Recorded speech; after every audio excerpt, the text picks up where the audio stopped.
gooshii maxkamadda waynu helnay maxaa ku xiga waxaa ku xiga fulinteedii oo u baahan dad sax ah oo ka shaqeeyo oo hore u sii wado waxa ay walaalaheen caawada ay soo hoyeen waxaa loo baahan yahay aniga ka ra'iisul wasaare ahaan aan ballan qaadayaa in ergadii ka qayb gashay soona hoyday guushaas taariikhiga ah aan garab ku siiyo inay la yimaadaan istiraatiijiyad hab lagu fulinayo qorshe lagu fulinayo balaan cad oo lagu fulinayo inta noo hartay oo ah xukunkaas maxkamadda in la fuliyo waxaana ku sii xigi doonto sidii looga faa'iideysan lahaa dhulkaas aynu soo ceshanay oo aan ognahay inuu khayraad ka buuxo baddaas oo khayraad dabiici ah uu ka buuxo siday saaxiibadeen ka dhawaajiyeen saaxiib waa la samaystaa laakiin daris lama samaysto dowladda Kenya aynu darisku nahay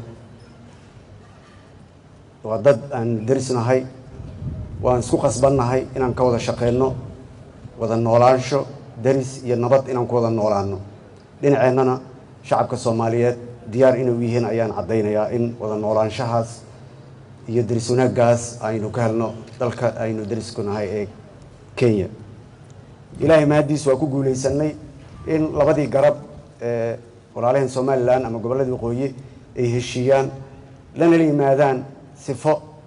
transparent ah oo nadiif ah oo cad doorashadoodina sidii ku dhacday alxamdulillah cid kastoo ka qayb qaadatay ilaahay ayaa mahad leh haddana saan ku heshiinay insha Allah berri oo ay ka bilaabato sidaan ku heshiinay ra'iisul wasaare ku-xigeenka iyo tiimkiisa Somaliland ama gobollada waqooyi doorashada iyo diyaar garowgooda bilaabanaysa wiiga soo xigana waxaan rajaynayaa hadduu Allah subhanahu wa ta'ala idmo in xildhibaanadii ama golaha shacabka ugu horeeyay ay Somaliland ama gobollada waqooyi ay halkaan ay ka soo baxaan insha Allah sidoo uu sheegay hadalkiisa aan adkeenayaa dowlad goboleedyada waa run waxaan rajaynayaa sida ugu dhaqsiyaha badan inay noogu soo gabagabowdo cidna ma doonayso aan aniga ugu horeeyo inaan halkaan sii joogno habeen kasta waxaan Allah ka baryaa inuu hawshan sida ugu dhaqsiyaha badan nooga soo gabagabeeyo annagoo nadiif ah shaatiga caadi yahay cidna is dhagaxyeen cidna is dhaawicin cidna aysan isdilin aan halkaan ka tagno dowlad iyo nidaam cusub aan ku wareejino hawshan diyaar ayaan xaggayga u ahay insha Allah saaxiibadeen waxaan rajaynayaa sida ugu dhaqsiyaha badan inay hawshaas noogu soo gabagabowdo waxaan rabaa cawada fursad kale oo raba inaan halkaan uga faa'iideysto waa October November December gobollada qaarkood xilligii abaaraha iyo jiilaalka ayaa bilowday saa la socotaan Jubbaland xaalad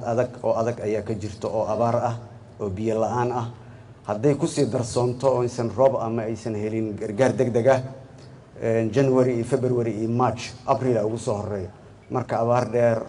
ayaa qabsan doonta hadduusan ilaahay albaabaha nimcadiisa uusan noo furin waxaan rabaa inaan wasaaradahayga aan u sheegay inay u diyaar garoobaan sidii gobolladaas iyo dowlad goboleedyadaas gacan loo siin lahaa sida ugu dhaqsiyaha badan haddii aan leed wasaaradda gargaarka wasaaradda caafimaadka dhaxda loo xirto wixii subaxii ka bilowdana aynu u diyaar garoobno wasiir beelana waa hor fadhiya wax sagxad la dhahay ma jirto mushaaraadka waa haysanaa ilaa April sanadka soo socda insha Allah mushaaraadkeena meel u yaala haddii aan lahayd mushaaraadka ciidamada haddii aan lahayd shaqaalaha rayidka intaasoo dhan waa haysanaa wixii zaa'id ayaan noo dhiman laakiin insha Allah waa inaan dhaxdu xiranaa oo aan saacidnaa walaalaheen ay abaaruhu saameeyeen sida ugu dhaqsiyaha badan waxaan leeyahay hambalyo mar kale hambalyo waqti dambe la jooga waxaan leeyahay aan duceyno intii dhimatay oo cawada nagala soo qayb gali weysay kulankan intii toos uga qayb gashay maxkamadda iyo inta sida dadban uga qayb gashaba dhammaantood waa dad Soomaaliyeed waa dad muslim ah oo fursad u waayay cawada inay nagala soo qayb galaan Allahna uu oofsaday shacabka Soomaaliyeed dalkooda way jecel yihiin sida uu ra'iisul wasaare ku-xigeenka hadda sheegay meel kasta oo ay joogaan dalkooda ayay ka naxaan u gurmadaan marka waa wada muwaadiniin annagana waxaan leenahay waa mahadsantiin shacabka Soomaaliyeed meel kasta ay joogtiin waxaan leeyahay hambalyo waxaan sidoo kale halkaan uga mahad celinayaa dhammaan intii gacan naga siisay xafladan oo ugu horeeyaan gobolada kalamaan iyo howlad waa beri oo dhinacayga fadhiyo dhammaantiin waa mahadsantihiin wasiiradana waa mahadsantihiin kasoo qaybgalkiina wassalaamu calaykum waraxmatullahi wabarakaatu